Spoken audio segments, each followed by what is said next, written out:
Sejam bem-vindos a mais um episódio dos Estudos Bíblicos do Dime Podcast. Meu nome é Gabriel Duarte e hoje a gente vai falar sobre o livro de Tobias. Ele é o segundo livro que eu estou falando, mas não é o segundo da ordem da própria Bíblia. Se você não ouviu o nosso episódio 1, Gênesis, vou contextualizar para você. Eu estou lendo a Bíblia na ordem que eu li de um padre católico no site da Canção Nova. A Bíblia tem várias ordens que você pode ler. Você acaba retirando um conhecimento mais profundo se você não ler a Bíblia em ordem, né? Se você ler a Bíblia fragmentada. Então, por isso, hoje o nosso segundo episódio é do livro de Tobias, que está um pouco mais para frente aí na Bíblia. Vamos lá, vamos, sem mais delongas, começar aí a nossa análise, a nossa contextualização. Bom, o livro de Tobias começa falando sobre Tobit, que é o pai de Tobias. Ele é mostrado como um exemplo de judeu. Ele enterrava os mortos, ele dava esmolas aos pobres, ele peregrinava até Jerusalém e ele seguia corretamente a dieta dos judeus.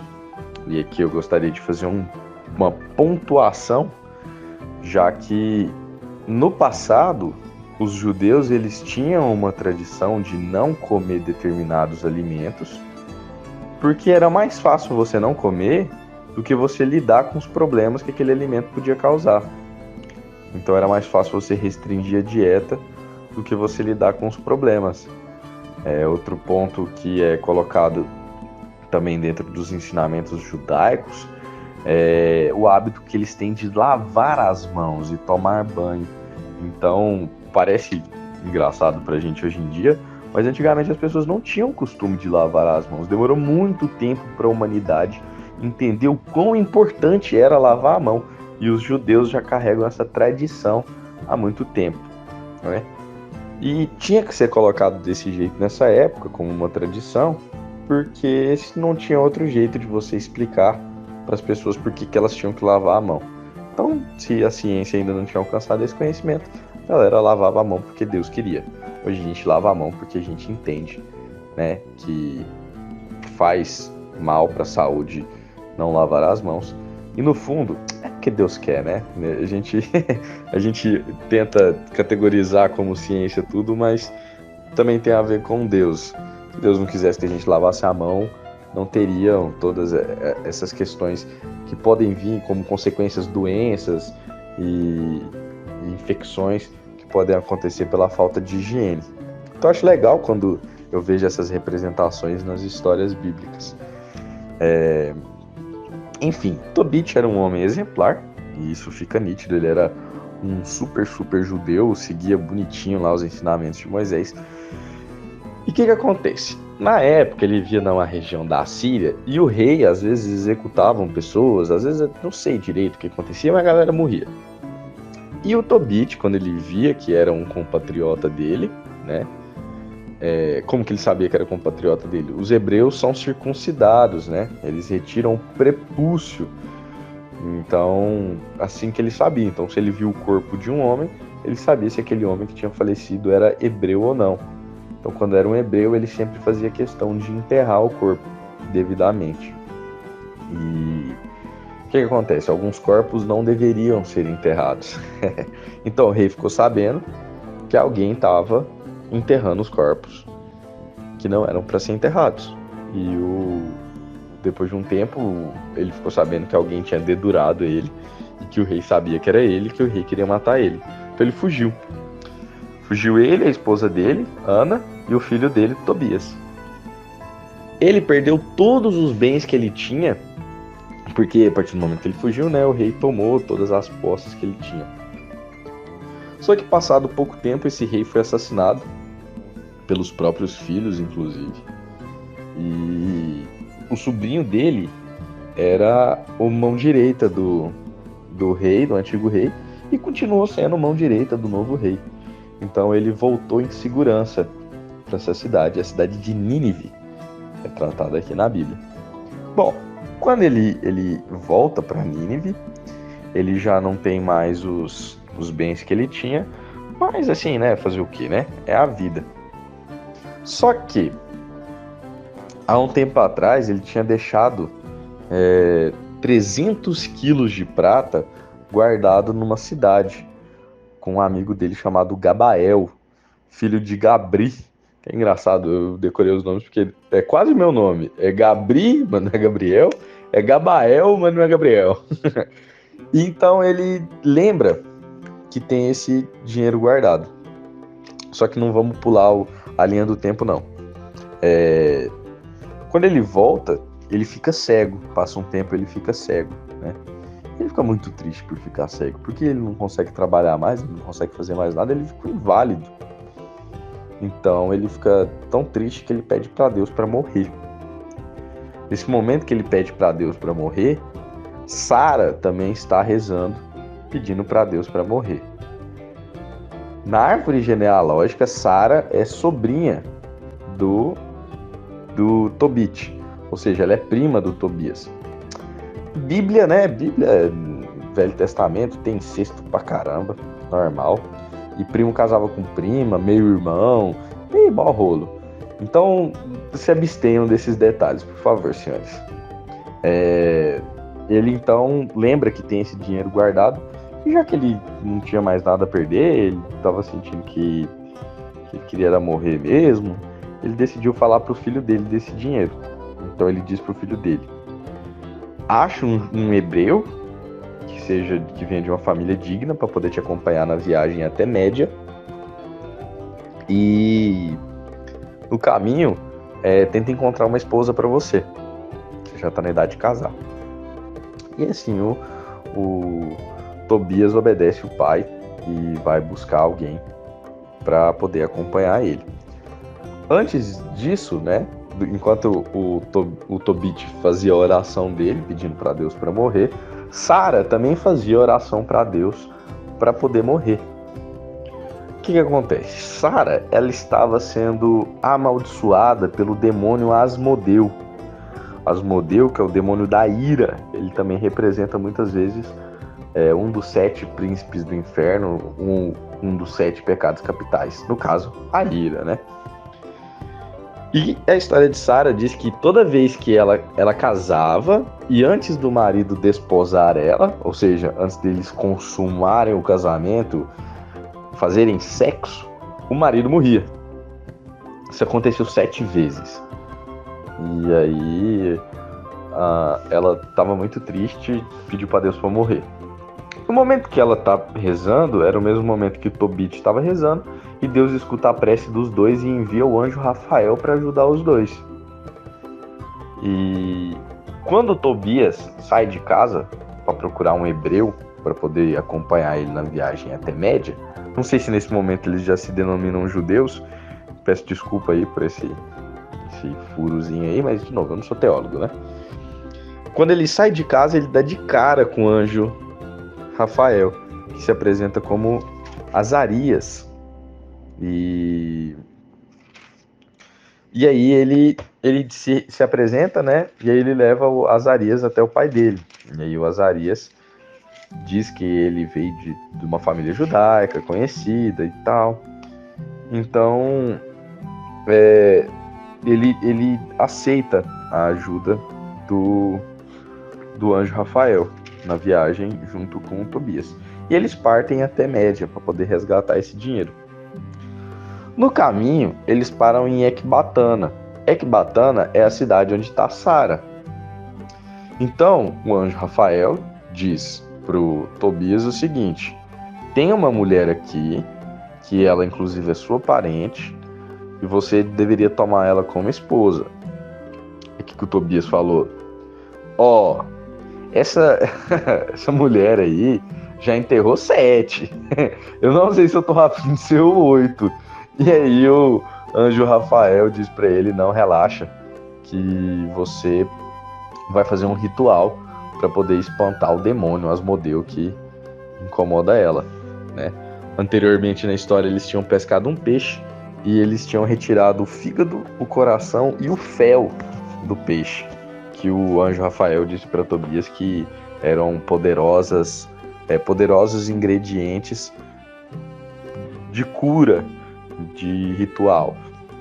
Então ele fala assim pro Tobias: você vai casar com ela, e no dia da noite de núpcias, você vai queimar o coração e o fígado do peixe no incensário, é isso que chama o negócio que guarda incenso? Acho que é. Então você queima o coração e o fígado, e isso vai espantar o Asmodeu. E aí, então eles chegam na casa do tio dele, chamado Raguel, que aí ele se apresenta, ele fala que ele é Tobias, filho de Tobit, e ele é muito bem recebido, e ele diz que quer casar com a Sara. Daí o Raguel fala: beleza, pode casar com a minha filha, mas eu tenho que te avisar, eu tenho que ser sincero com você, que todo marido dela morre. Aí ele falou: não tem problema, não vou lançar a braba, vou casar com a Sara, não tô nem aí, e vou confiar no conselho do anjo Rafael, que até o momento ele não sabe que é um anjo, viu, senhoras e senhores? Ele acha que é só um hebreu. Então eles se casam. E aí na noite que eles vão consumar o casamento, ele faz o que o anjo falou para ele, e o anjo e o demônio Asmodeu, anjo também, né, porque todo demônio é um anjo caído, o demônio Asmodeu foge, e aí durante a fuga o anjo Rafael consegue aprisionar ele. Bom, Raguel, que é o pai de Sara, tio de tio de Tobias, tinha até cavado já a cova pro cara, porque ele tava tão acostumado com todo mundo morrendo, que ele já até cavou a cova, sabe? Tipo, já vai morrer mesmo, já vou deixar aqui a cova aberta. E quando ele acordou e viu que o Tobias não tinha morrido, nossa, aí ele ficou feliz demais, ele louvou o Senhor, e tem muitas orações muito bonitas nessa passagem bíblica. Se um dia vocês quiserem buscar algumas orações bonitas, Tobias tem belíssimas orações de agradecimento a Deus. Bom, Raguel fala que vai fazer 14 dias de festa. Parece que judeu curte uma festinha, viu? Eu também curto. Então, 14 dias de festa para poder comemorar finalmente aí o casamento da filha dele. Só que o que acontece? Ele tinha falado pro pai dele, o Tobias tinha falado para Tobit, mais ou menos quanto tempo ele ia demorar. E se ele fosse ficar 14 dias festando, ia passar muito o prazo que ele tinha prometido pro pai dele, pra mãe dele também. Ele sabia que os pais dele iriam ficar preocupados. Pais, né? Vão passar 3.000 anos, 5.000 anos que pais continuam sendo pais, né? E aí ele pede pro anjo Rafael, então, ir sozinho até Média, resgatar o dinheiro que o pai dele tinha guardado lá. Que tinha um documento para poder comprovar isso. Então o anjo Rafael pega o documento e vai até Média resgatar o dinheiro de Tobias, que fica lá festando com o sogro e a esposa. Durante esses 14 dias, no final desses 14 dias, nos últimos dias, né, desses 14 dias, o anjo Rafael retorna com a prata dele. E aí ele fala: bom, então agora eu tenho que ir pra casa, porque, né, 14 dias de festa, minha mãe já deve estar preocupada, então a gente vai voltar logo para os meus pais não acharem que eu morri. A mãe de Tobias já estava maluca de preocupação, já com medo do filho ter morrido, porque a estrada era muito perigosa, né? E a Bíblia faz questão de ter um capítulo só para falar sobre a inquietação. Quando Tobias chega e ele vai na frente, eu digo na frente, tipo assim, na frente da esposa e dos bens, ovelhas, cabras que ele ganhou do sogro dele, o sogro dele dá um monte de coisa para ele. Ele vai na frente e ele conta pro pai dele que casou e que recebeu, conseguiu resgatar o dinheiro, e que o Azarias, no caso o anjo Rafael, tinha ajudado ele demais. E aí, por fim, ele ainda pega o fel, que é o último dos 3 ingredientes do peixe, e sopra no olho do pai dele, e o pai dele deixa de ficar cego, né? Só comentar rapidão, o pai dele ficou cego de um jeito muito zoado, um passarinho caga no olho dele. Um jeito muito paia de ficar cego. Mas no momento em que Tobias sopra o fel nos olhos de Tobit, ele volta a enxergar. Então ele fala, tipo, como que eu vou agradecer esse homem que me ajudou a achar uma esposa, buscou meu dinheiro e ainda me explicou como que eu poderia ser capaz de curar a cegueira dos olhos do meu pai. E aí ele fala, bom, acho que eu vou dar metade de tudo que eu consegui pra ele. Acho que é o mínimo que ele merece, é metade. Então quando o anjo Rafael se apresenta diante deles para receber o pagamento, ele fala, né, pro anjo, eu não tenho como pagar em dinheiro e agradecimento o que você fez por mim. Você pegou meu dinheiro, arrumou uma esposa para mim e ainda me ajudou a curar a cegueira do meu pai. Eu vou te dar metade de tudo que eu tenho. E aí o anjo Rafael se revela, diz que ele é um anjo e eles ficam assim, em choque, né? Não é todo dia que você encontra um anjo, né? E aí o anjo Rafael fala para eles que o pagamento que eles deveriam dar é continuar sendo homens honrados, que seguem a palavra de Deus, e que se eles continuassem sempre a seguir o caminho de Deus, eles seriam sempre abençoados. E essa é a história de Tobias. Acho uma história muito legal, muito bonita, né? Às vezes a gente não enxerga que existem anjos intercedendo a favor da gente nessa existência, mas os anjos estão aí por toda parte. Às vezes a gente não consegue compreender, mas eles estão ajudando a gente. E o Tobias, ele tem uma lição valiosíssima, que é de simplesmente deixar rolar, sabe? Deixa acontecer, faz o que você tem que fazer, você vai se surpreender com o caminho. Olha, o objetivo dele era buscar o dinheiro do pai dele. E no caminho ele consegue uma esposa e ainda acha um jeito de curar a cegueira do pai dele. Então às vezes a gente fica parado no tempo, fica remoendo as coisas, sabe? Fica desejando morrer, porque às vezes a gente não sabe como que a gente lida com o nosso problema. Então a gente só precisa de um pouco de paciência, né? Do mesmo jeito que eu contei a história de José lá em Gênesis, aqui em Tobias, mais uma vez a gente está falando sobre paciência. E que se você tiver confiança em Deus, esperar o tempo de Deus, você vai conseguir sim alcançar as glórias que você deseja. E essa história é maravilhosa, muito bonita. E um último adendo sobre essa história que eu queria fazer é sobre o demônio Asmodeu, que é o demônio da ira. Eu fiquei pensativo sobre o que realmente significaria esse demônio que ficava matando os maridos da Sara. Tem no começo, né, da história da Sara, pouco antes dela rezar para Deus pedindo a morte, uma empregada vai lá e fala um monte de palavras rudes para Sara, que ela não era para ela descontar a frustração dela neles, que ela merecia era morrer sozinha e nunca ter filhos, e é isso aí. Então eu fico pensando, às vezes essa ira, né, como que é representado o demônio da ira, talvez fosse algum funcionário do pai dela que ficava matando os maridos. Porque a primeira hipótese que eu levantei foi ela mesma matar os maridos, né? Mas não poderia ser, Sara é uma mulher santa e a Bíblia deixa isso claro. Ela não mataria uma pessoa, né? Então, não sei, ficou aí essa teoria da conspiração. Às vezes tem algum funcionário que fazia maldade. Bom, terminamos aqui a nossa história de Tobias. História muito bonita. Agradeço imensamente a sua audiência. Obrigado por ter escutado esse episódio até aqui. E comenta aí, deixa seu comentário sobre o que você achou da história. O que você acha que representa o demônio Asmodeu? Qual é a sua opinião sobre isso? E o que você conseguiu retirar dessa história também? Às vezes a sua perspectiva ajuda a incrementar a minha, beleza? Um abraço do seu host, Gabriel Duarte.